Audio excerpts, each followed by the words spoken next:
Episode 48. Flirting in front of him. Chasing away the unwanted guests, Jake took out the food he brought.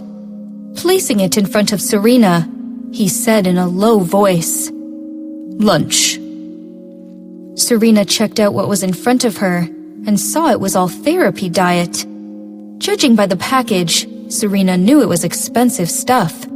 But all the food was cooked with expensive medicine. But the taste made her frown. "You don't like it?" Of course she did not. Who would like to eat like this? Seeing her bitter face, Jake continued, "You need to eat it.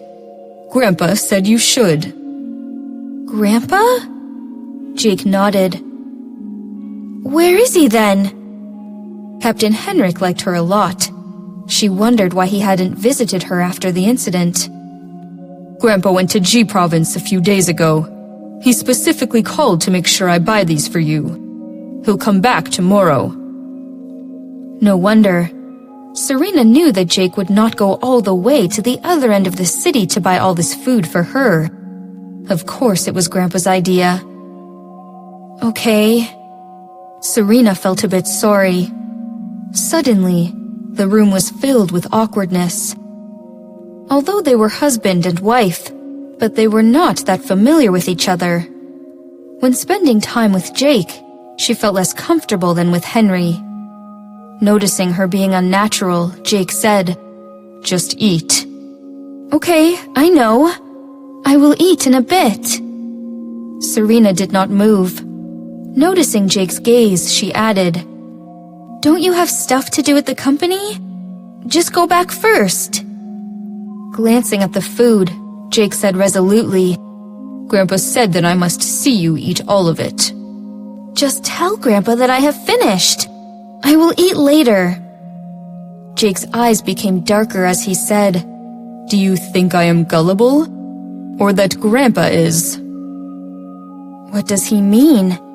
Does he really want to watch me eat? Serena just couldn't.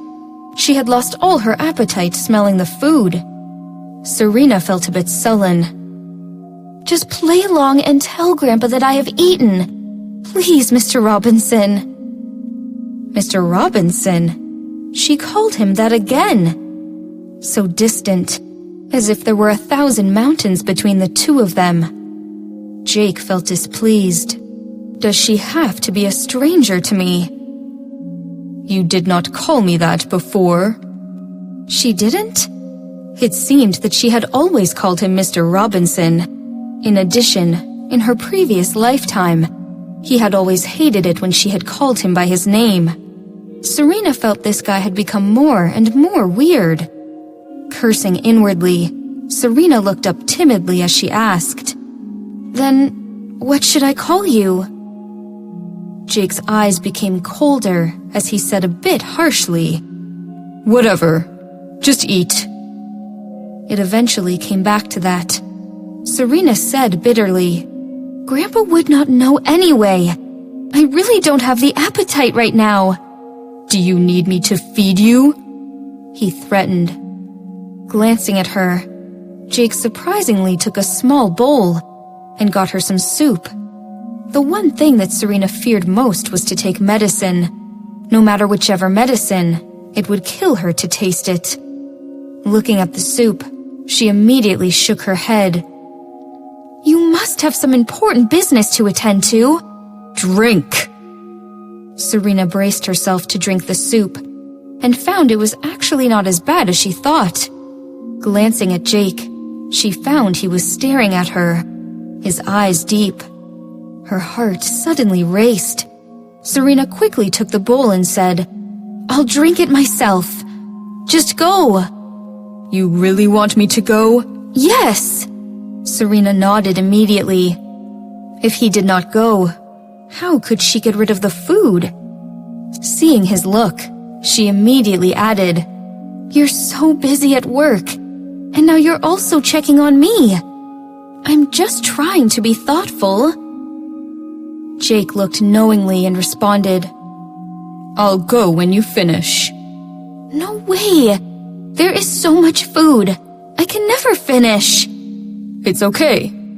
Take your time. You're so busy.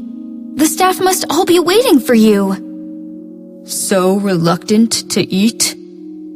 Serena blushed and bowed her head. It just doesn't taste good. It's therapy food. Good for your health. Well, all right. Let's get you something else. What do you want? you will go get it? I will call delivery. Serena felt a bit sullen. She had thought that he would go get it himself. That's all right. It would take too long. I will just eat this. Serena frowned and drank the soup. After she picked some dishes to eat, the majority of the food was still untouched. You're full? Yes. Serena blinked, looking like a bullied girl. Serena, check this out! It was Henry's voice.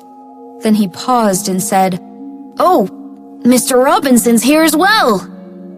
Henry held the lunch boxes in his hands high and said, Perfect timing! Join us for lunch! I made a lot of food that Serena likes. Serena? So intimate. Also, even he had no idea what his wife liked. Why did this boy toy know her preferences so well? As Henry opened the boxes, Jake was even more depressed. He made all this himself. Serena's eyes immediately lit up. She sniffed, and her mouth immediately watered as she smelled the food. Shredded chicken. Sweet and sour pork?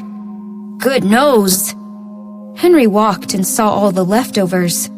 He sighed and said, No wonder. Jake watched Henry taking out several dishes. Although they were quite ordinary, they sure looked tasty. Smells so great. Your cooking is even better now. For sure. Way better than yours.